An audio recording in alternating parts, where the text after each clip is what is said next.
Баршаларыңызға ассалаумағалейкум. Еліміздің оңтүстік астанасы Алматы қаласындағы вирустар экологиясы зертханасының меңгерушісі белгілі доктор Айдын Қыдырманов мырза бүгінгі елдегі болып жатқан індет туралы былай деген болатын. Вирусолог ретінде айтар болсам, былтыр вирус жұқтырғандардың көбінде ауыр өтті, бірақ солай болса да олар дәрігерлердің бақылауынан тыс қалды. Әркім өз бетімен емделіп жатты. Емханаларға бармаған соң науқастар есебіне кірген жоқ. Ал қазір адамның бәрін тізімге қосып жазып жатыр. Науқастар есебінің көбеюіне бірінші себеп осы болуы мүмкін. Екіншіден, статистиканы жүргізіп отырған мамандарға сұрақ бар. Жаппай вакцина салдырып жатқан кезде неге күніне 6-7 мың адам ауырып жатыр? Бұрын вакциналау қарқыны төмен кезде күніне 2-3 мың адам ғана тіркелетін. Қазір қазақстандықтар Ресейде жасалған спутник екпесін салдырып жатыр. Бұл өте тиімді екпе.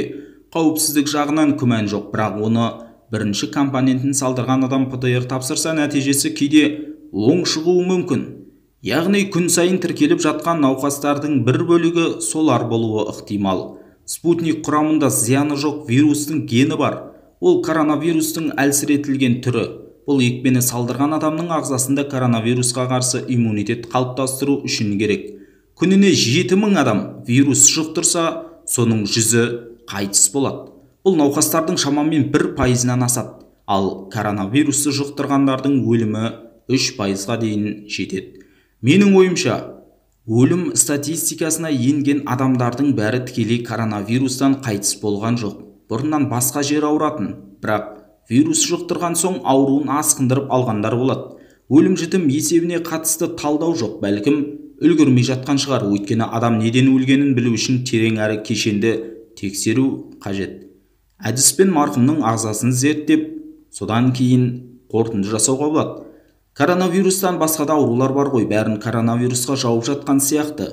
Вакциналау басталған кезде бір жылымық пайда болып, науқастар азайғандай көрінді. Аздан соң билік вирус күшейді деді де оны коронавирустың дельта вариантымен байланыстырды. Бірақ коронавирустың бұл түрі Қазақстанға я қыста, я Үндістанда эпидемия ушыққанда келген болуы мүмкін.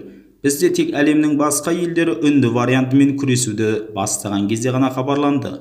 100 вирустың шамасы жетпегенімен мутацияға ұшыраған біреуі адам ағзасына өтіп кетіп, көбейе бастайды. Ол әрі қарай дамып дельта, лямбда болып өзгере береді. Оған мүмкіндік бермеу үшін екпе салдыру керек. Егер жаппай екпенің уақытын созып, жұрт кер тартпалыққа салынып жүре берсе, бұл ешқашан тоқтамайды. Жылдан жылға созыла беруде мүмкін. Оның зардабы көп дейді белгілі вирусолог маман.